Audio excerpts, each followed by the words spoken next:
À une de ce journal, cette rencontre entre hommes d'affaires guinéens et belges, des échanges sur la possibilité d'un partenariat économique et une bonne moisson à la fin.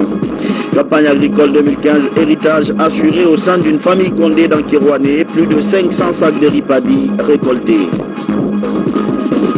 Et puis cette scène insolite au cours de l'arrestation d'un des présumés agresseurs du journaliste Moussa Moïse d'Espace, il a voulu jouer au kamikaze en faisant exploser sa grenade. Voilà pour les titres.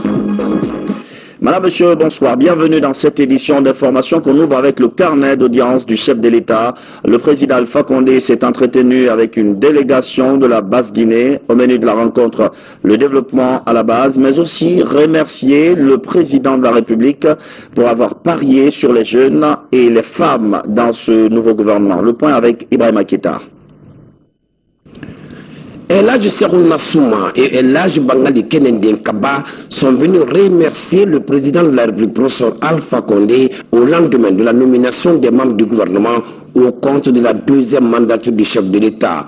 Au cours de cette audience, professeur Alpha Condé s'est dit confiant en l'avenir de la Guinée avant de souligner sa détermination à accélérer le développement de la Guinée. Cela dans tous les domaines. Pour le président de la République, professeur Alpha Condé, chaque Guinéen doit se sentir concerné par l'élan du changement amorcé. Donc, nous demandons au cadre, notamment au ministre, de l'écouter et de suivre ses directives. Son souci principal est le développement de la Guinée. C'est la première fois en Guinée qu'on enregistre un tel nombre de jeunes et de femmes dans un gouvernement.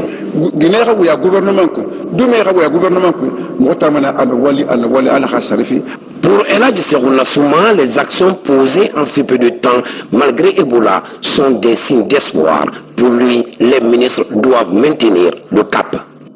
Président Alpha Condé, en voyant la composition du gouvernement, c'est une satisfaction. En moins de 5 ans, ce qu'il a fait doit retenir l'attention de tout le monde. Aujourd'hui, la Guinée a le courant 24 heures sur 24, ce qui n'est jamais arrivé. Toutes les sous-préfectures sont illuminées.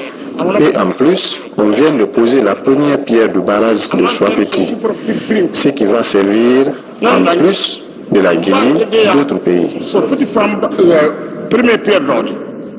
Elhadji Serouna Souma et Bangali Kenenden Kaba quittent Sertouroya avec beaucoup d'espoir pour un pays qui vient de loin et qui veut rapidement rattraper son retard. Cette information que nous communique le bureau de presse de la présidence, le président de la République de Guinée, professeur Alpha Condé, a déposé ce jour, 6 janvier 2016, la déclaration sur l'honneur de ses biens entre les mains du président de la Cour constitutionnelle, conformément aux dispositions de l'article 36 de la Constitution. Déjà 2 ministres reçoivent les clés de leur département, les 2 boss des départements économiques et financiers. C'est le secrétaire général du gouvernement qui, comme d'habitude, a présidé les 2 cérémonies de passation de service. Alassane Djogobari. Comme à l'accoutumée, les allocutions sont revenues tout d'abord au ministre sortant, à savoir le ministre Mohamed Diaré et Ansoumane Condé, qui ont exprimé leur sentiment de gratitude à l'endroit de tous ceux qui les ont accompagnés durant les 2 années à la tête de leur département respectif. Je demande à l'ensemble des travailleurs des 2 ministères, d'abord avec notre sœur Malado Kaba et ensuite avec mon frère, Dr Doumbouya. Cette équipe continuera de se mettre résolument à la tâche pour relever les nouveaux défis pour l'édification d'une économie moderne et forte. Je me réjouis particulièrement de remettre le témoin au ministre du budget entrant, le jeune frère et mon ami, à qui je voudrais dire toutes mes amitiés et ma considération pour sa sagesse et son dévouement pour la construction de la Guinée émergente. Malado Kaba et Mohamed Lamine Doumbouya ont respectivement pris la parole pour demander notamment la contribution de chacun et de tous dans la poursuite des réformes engagées dans le système économique et financier guinéen.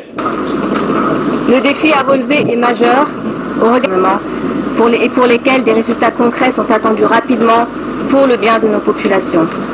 Cela passe entre autres par un soutien et la levée des contraintes à l'économie, la fourniture de services de base à nos populations, ainsi que, je dirais, l'amélioration du cadre propice à de plus d'investissements. Dont j'aurai la charge consisteront à m'inscrire dans la dynamique de changement et d'émergence de notre pays, impulsée par le professeur Alpha Condé, président de la République, à travers des investissements dans les infrastructures socio-économiques.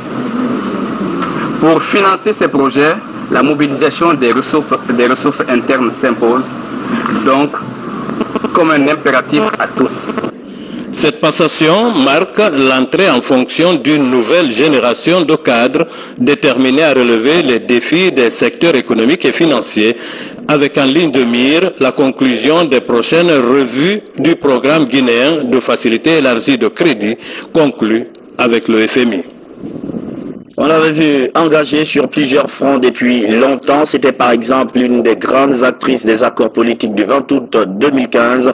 Elle était également au premier rang du combat des jeunes et des femmes pour la paix. Adja Makale Camara devient la nouvelle patronne de la diplomatie guinéenne. Du côté du ministère de l'Environnement, c'est une autre dame qui prend les rênes. Nabi Camara. Jusque-là, inspectrice générale adjointe du ministère de l'Environnement, des Eaux et Forêts, Haya Christine Sagno a été précédemment chef de la division faune et protection de la nature, directrice nationale des eaux et forêts de 2004 à 2011. Diplômée de l'Institut Polytechnique de Kankan, Haya Christine Sagno est aussi détentrice d'un diplôme d'études académiques de Garoua au Cameroun, spécialiste de faune et de flore. Dans ses nouvelles fonctions, la ministre de l'Environnement, des eaux et forêts, médaillée d'honneur du travail, a des ambitions. La première, c'est la lutte contre les changements climatiques. Et dans cette lutte, je pense qu'il est nécessaire de créer un fonds climat. Et ce fonds climat nous permettra de protéger nos forêts. Deuxièmement, de faire le reboisement à grande échelle. La formation du reste du personnel des eaux et forêts et le renforcement des éco-gardes. Elle, c'est Hadja Makale Camara, nouvelle ministre des Affaires étrangères et des Guinéens de l'étranger. Juriste de formation, produit de l'université guinéenne, Hadja Makale Camara a occupé respectivement les fonctions d'inspecteur général du travail, de secrétaire d'État aux affaires sociales, de ministre de l'agriculture et des ressources animales, d'ambassadeur de Guinée au Sénégal et en France sous la Deuxième République. Hadja Makale Camara promet d'insuffler plus de dynamisme à la politique extérieure de notre pays. Nous allons faire un travail inoubliable, nous allons laisser une marque positive, indélébile sur le développement, sur les affaires sociales, sur les affaires étrangères de ce pays. Depuis 2008, Hadja Makale Camara est détentrice de l'Ordre national du mérite de la République de Guinée. Siaka Bari, qui jusque-là s'occupait de la coordination nationale de PSE, programme sectoriel d'éducation, va désormais occuper la tête du département des sports, de la culture et du patrimoine historique. Il siégera à la même table en Conseil des ministres que le désormais patron de l'enseignement supérieur et de la recherche scientifique. La présentation de ces deux hommes avec Miki Moussa Camara et Francis Collier.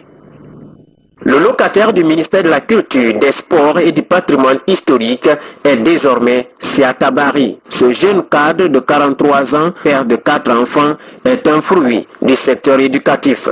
Après ses études supérieures, Siaka obtient son DEA à l'université de Louvain en Belgique avant de commencer sa carrière internationale dans le domaine éducatif en Afrique centrale et au Tchad. Rentré au pays, Siaka Bari est expert des questions éducatives au PNUD à plan international et à Oxfam International. Le nouveau promu a occupé le poste de coordinateur national du programme sectoriel de l'éducation avant sa nomination au poste de ministre. Il faudrait réveiller notre culture de cette torpeur-là. Autant l'éducation va s'atteler à assainir l'esprit, autant le sport doit s'atteler à assainir le corps.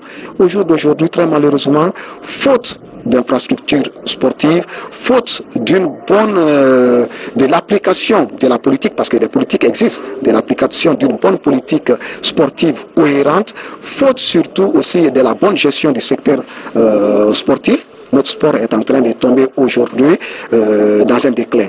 Le même décret du président de la République a nommé un autre cadre au ministère de l'Enseignement supérieur et de la Recherche scientifique. Son nom est Abdoulaye Yero Baldé. Il a fait ses études supérieures à l'université de Conakry avant d'obtenir une maîtrise en économie à la Sorbonne. Abdoulaye Yero Baldé est aussi titulaire de plusieurs diplômes en construction, aménagement urbain et en business à Paris et à l'université de Columbia à New York. Yero Baldé a également occupé les postes d'économiste à la Banque mondiale et de vice-président chargé des questions financières à Global Alumina à New York avant de rejoindre Conakry en tant que directeur financement projet à Guinée Alumina Corporation. Du poste de vice-gouverneur à la BCRG, l'homme part pour le ministère de l'Enseignement supérieur et de la Recherche scientifique où le défi d'une formation de qualité l'attend. Un défi qui appelle à la synergie des efforts de tous les cadres du secteur pour atteindre l'excellence comme le souhaite le président de la République, professeur Alpha Condé. Pêche et élevage, deux ministères confient respectivement à André Loy, économiste, et Mohamed Tal, juriste. Leur mission, redynamiser ces deux départements qui ont brillé par leur absence l'année dernière dans le peloton des secteurs performants. Mamadi Gassama nous présente ces deux acteurs qu'on attend de voir à la tâche. Jusque-là, secrétaire général du ministère délégué au budget, André Loy est désormais le nouveau locataire du ministère de la Pêche, de l'Aquaculture et de l'économie maritime. Économiste de formation, André Loy, la cinquantaine est un pur produit de l'université Gamal Abdel Nasser de Conakry. Pour enrichir son cursus, il a fréquenté de grandes universités, comme l'Université du Québec à Montréal, où il obtint la scolarité de doctorat en sciences économiques. Mon premier mandat va être de tirer la situation européenne, de comprendre ce qui s'est réellement passé, de situer des responsabilités s'il fallait et s'il faut, et en même temps engager tout le personnel vers la définition des objectifs que nous devons atteindre, objectifs qui tiennent à cœur au président de la République et pour lesquels les populations ont énormément d'attentes. Du côté du ministère de l'élevage, c'est Mohamed Tal qui a la charge de gérer les destinées de ce département. Ancien porte-parole de l'Union des forces républicaines chargé des relations extérieures, Mohamed Tal est né en 1971 et est titulaire d'une maîtrise en sciences juridiques, option droit des affaires à l'université Paris 10 Nanterre. Je mesure toute la responsabilité attachée à ce poste, ainsi que la confiance placée en moi par le chef de l'État. Il n'y a aucun secteur dans le gouvernement qui est à négliger. Tout dépend des initiatives qu'on aura et qu'on a pour développer le secteur. Et croyez-moi que je suis déterminé et je ferai en sorte que l'équipe qui va m'entourer puisse suivre cette détermination afin que nous puissions agir concrètement. Au ministère de la Pêche, tout comme à l'élevage, les défis sont énormes. André Loy et Mohamed Tal entendent passer à la vitesse supérieure afin de donner un nouvel élan à ce secteur porteur de croissance.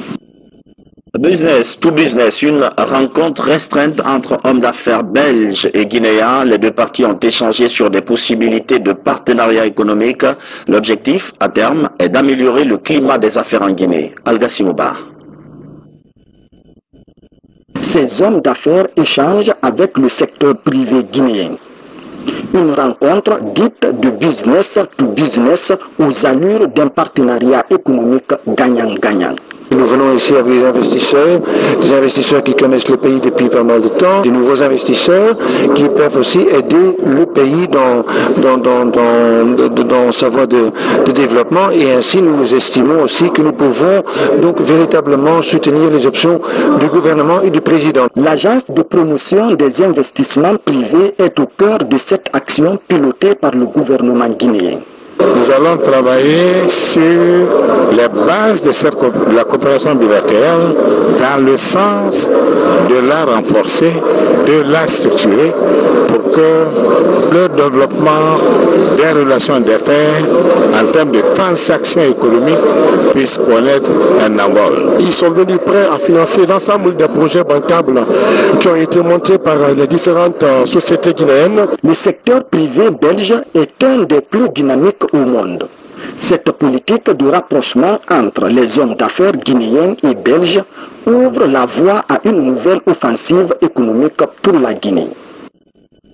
Santé, le cancer du col de l'utérus, une pathologie qui continue de préoccuper en Guinée. Des acteurs veulent prévenir la maladie par la vaccination. Une campagne de sensibilisation vient de se tenir en présence du vice-premier ministre belge, Marouf Ba. Le cancer du col de l'utérus et la diarrhée à rotavirus sont les deux pathologies au cœur de cette journée de sensibilisation. Les symptômes et les moyens de prévention de ces virus sont communiqués ici aux élèves. Selon des spécialistes, le cancer du col de l'utérus et la diarrhée à rotavirus peuvent être évités par des vaccins. Le vice-premier ministre belge en séjour de travail en Guinée a pris part à la présentation. L'objectif que nous avons au niveau mondial, mais aussi dans un partenariat entre la Guinée et la Belgique, c'est qu'on puisse dire dans 5 ans, dans 10 ans, des enfants qui sont nés en Guinée et des enfants qui sont nés en Belgique, ils auront exactement les mêmes opportunités de pouvoir grandir en santé comme on le droit à chaque être humain. On est très fiers d'avoir le premier vaccin contre la malaria qu'on va très bientôt introduire en Afrique, et c'est très important parce qu'il y a chaque minute encore un enfant qui meurt à cause de la malaria. Réceptifs au message, ces élèves ont, à travers des scénettes, tenté de transmettre à leurs collègues les dangers liés au cancer du col de l'utérus. Toutes les femmes doivent être sensibilisées et voir vraiment de ce qu'il en est de ce cancer. Donc on doit beaucoup s'intéresser là-dessus parce que peu de gens le savent. Peu de gens. Le cancer du col de l'utérus est causé principalement par le virus PVH. Le groupe GSK, spécialiste en pharmacie, promet de s'impliquer avec ses partenaires dans la prévention de cette pathologie. GSK compte mettre aujourd'hui à la disposition des populations un vaccin qui devrait réduire considérablement le nombre de cas du cancer du col de l'utérus et de la diarrhée à rotavirus. On enchaîne avec la coopération Guinée-Libreville. Un groupe d'hommes d'affaires guinéens rentre d'un séjour de travail au Gabon. L'objectif de cette mission est d'étudier des possibilités d'investissement, notamment dans le domaine des logements sociaux et des travaux maritimes. François Marat. Un logement pour chaque Guinéen, c'est une vision du chef de l'État, professeur Alpha Condé. C'est dans cette optique que cette délégation guinéenne séjourne ici à Libreville. Elle rencontre la direction de l'entreprise Satram EGCA, spécialisée en construction des logements sociaux, de travaux maritimes et terrassements, avec un capital de plus de 6 milliards de francs CFA. Pour constater de visu les travaux réalisés par cette entreprise, la délégation guinéenne visite ce site de Bikele, où 3000 logements sociaux sont en construction. Là, aujourd'hui, on est en train de visiter un site. La première phase, c'est de faire 633 logements. Là, on est pratiquement à 400 logements qui sont sortis de terre, qui seront finalisés d'ici mars 2016. Les travaux séduisent le chef de la délégation guinéenne. Il exprime le souhait de voir de telles réalisations s'effectuer en Guinée en vue de faire de la vision du chef de l'État une réalité. Au Gabon, le succès du programme est dû à la volonté politique du gouvernement gabonais, parce que qui dit logement social dit subvention de l'État, concours de l'État. Et nous avons la certitude que la vision du chef de l'État, un logement pour chaque Guinéen, est là, et nous bénéficierons certainement de la même volonté politique pour pouvoir exécuter le même type de programme dans notre pays en faveur de la population guinéenne. La délégation guinéenne a mis ensuite le cap sur la zone économique et industrielle du Gabon, où un qui est en construction par l'entreprise, en passant par le site des parcelles à Séni et un marché en chantier, histoire de ficeler un partenariat sud-sud. Des dispositions à la Caisse nationale de la sécurité sociale pour éviter tout retard dans le paiement des pensions. Le fichier général est en cours d'assainissement. C'est une situation globale. Même l'intérieur du pays est concerné. Seydou Bandjaï. C'est une opération de recensement biométrique des pensionnaires. Elle doit détecter les personnes qui ne sont plus habilitées à prendre la pension. Cette opération va faciliter le paiement des pensions des personnes âgées. Nous faisons le recensement physique de tous les actifs afin qu'on puisse réellement connaître l'état réel de tous nos retraités. Ceux-là qui ne peuvent pas, ceux-là ou celles-là qui ne pourront pas faire le déplacement, nous avons une équipe mobile qui se rendra sur place pour pouvoir les enregistrer biométriquement comme les autres.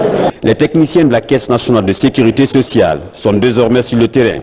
Ils sont chargés d'assainir le fichier des pensionnaires. Avant, on payait des pensionnaires de façon mécanique, mais maintenant, on a envisagé avec notre nouvelle technologie d'essayer d'informatiser un peu notre système en passant par le système biométrique. Maintenant, les pensionnaires passent, on prend leur image avec l'empreinte digitale pour encore renforcer leur capacité monétaire. Ces personnes du troisième âge saluent cette opération. Le recensement biométrique, comme dans tous les services, ça permet d'authentifier les individus parce que il est temps qu'on se mette à jour maintenant. Cette opération d'assainissement du fichier des pensionnaires s'étendra sur toute l'étendue du territoire national. La lutte pour la sécurité alimentaire, un bel exemple qui nous vient de Kerouané.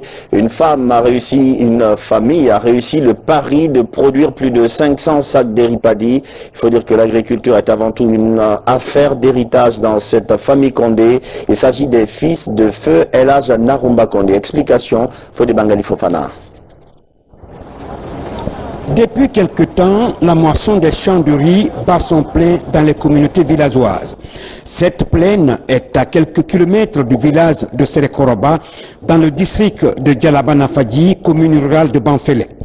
Une plaine de 650 à 700 hectares dans laquelle les enfants de feu El Hadj Narumba Condé ont mis en valeur cette année 101 hectares contre 63 hectares l'année dernière.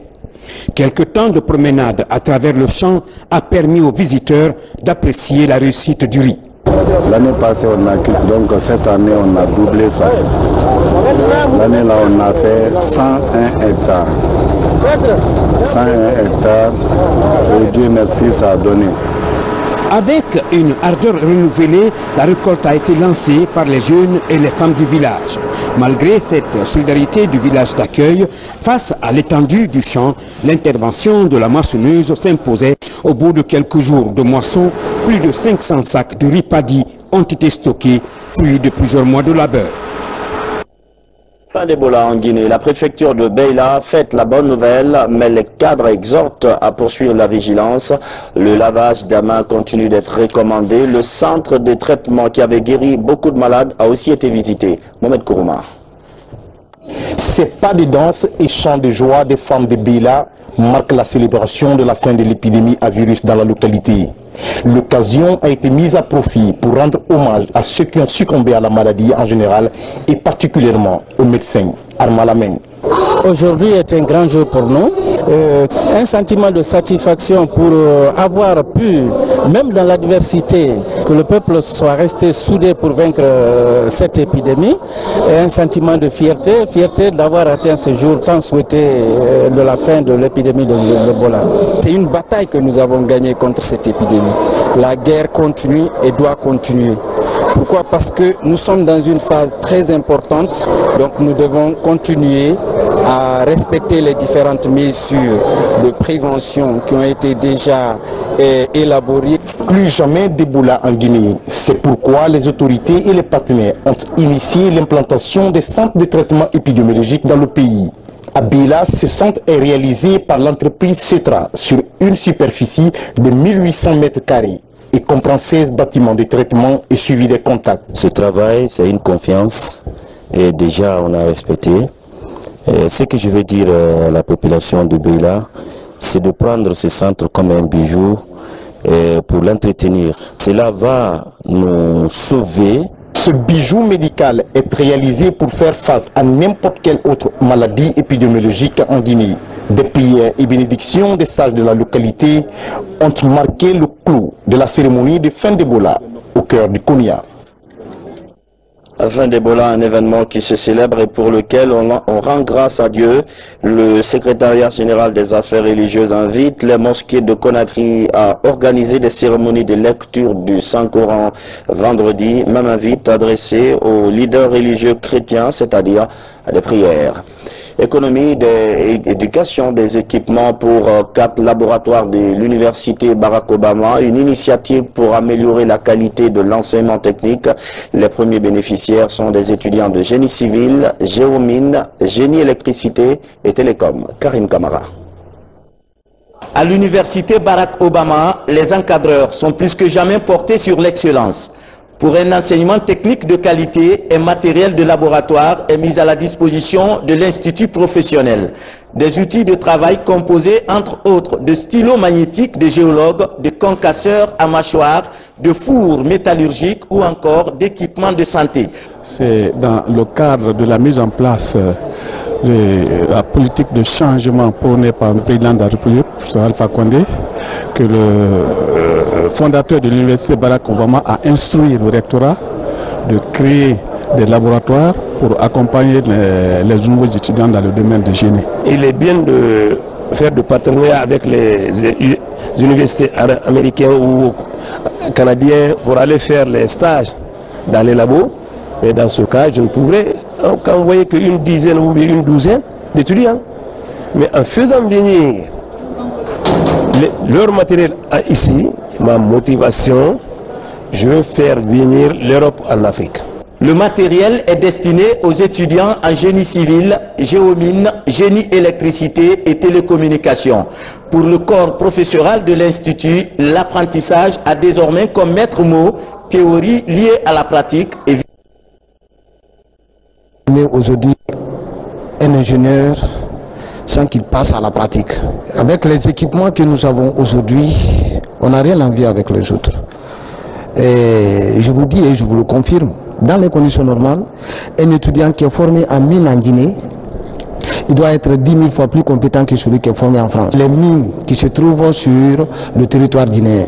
Donc il fait aujourd'hui qu'un étudiant formé en République de Guinée, il peut avoir beaucoup de compétences à travers les formations ici et à travers les formations sur le terrain qui sont les différentes mines en République de Guinée. Avec ces outils, 4 laboratoires viennent d'être équipés à Barack Obama. Auparavant, les étudiants en journalisme pour l'apprentissage du métier avaient bénéficié de 2 studios, radio et télé. Toute la presse guinéenne s'est indignée face à l'agression contre notre confrère Moussa Moïse Silla du Espace TV. Mais la bonne nouvelle est qu'un des présumés agresseurs est tombé dans les filets de la police. La scène de son interpellation est insolite. Il a dégoupillé une grenade et a voulu faire sauter tout le monde. Une scène que nous raconte Morikaba. Après avoir été agressé par des inconnus qui ont emporté sa voiture et quelques biens, le journaliste d'Espace TV, Moussa Moïse Silla, a porté plainte à la DPJ. Des enquêtes ont conduit à l'interpellation de 2 suspects à Koza par la brigade de répression du grand banditisme numéro 2 de Kapororaï. Il s'agit d'une attaque qui a été perpétrée au domicile de M. Moussa Moïse Silla dans la nuit d'hier à ce matin. Eh bien, l'équipe, la BRB, ils ont réussi donc à faire venir les auteurs vers eux au carrefour Koza. Mais un des 2 auteurs, notamment le nommé Korka, et là il a dit carrément aux agents, je n'irai pas, vous ne m'emporterez pas, mais nous allons aussi tous mourir là. Et soudain, voilà la grenade qui explose. Les éclats ont été pris par beaucoup des agents, au nombre de 5. Lui-même, un des auteurs, a pris aussi des éclats. Et finalement, c'est la population qui vient au secours. La population donc a confondu ces policiers à des bandits. Conséquence, ils ont empêché la continuation de l'opération. Le véhicule qui a servi à transporter les policiers déguisés, la population a pris ce véhicule en partie et ils ont calciné le véhicule. Mamadou Korkabari, repris de justice, est l'homme qui a dégoupillé la grenade défensive à Koza. Il est accusé d'être un des agresseurs de Moussa Moïse Silla.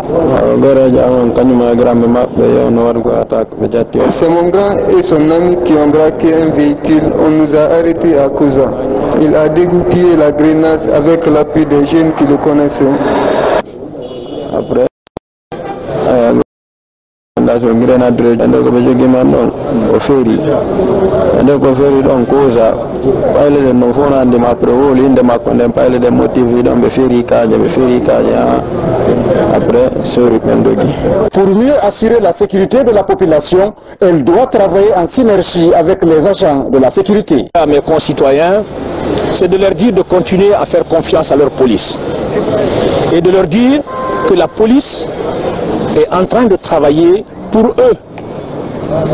Parce que la sécurisation que nous cherchons, c'est pour eux. Donc de ce point de vue, il faudrait qu'ils comprennent ça et qu'ils coopèrent avec nous. La lutte contre le banditisme ne peut réussir sans les moyens. Ce véhicule de la BRB est un véritable cercueil roulant selon les agents qui l'utilisent. Toute chose qui les empêche d'être efficaces dans la sauvegarde des personnes et de leurs biens. C'est la fin de cette édition d'information. Merci de votre fidélité à la télévision guinéenne. Bonsoir.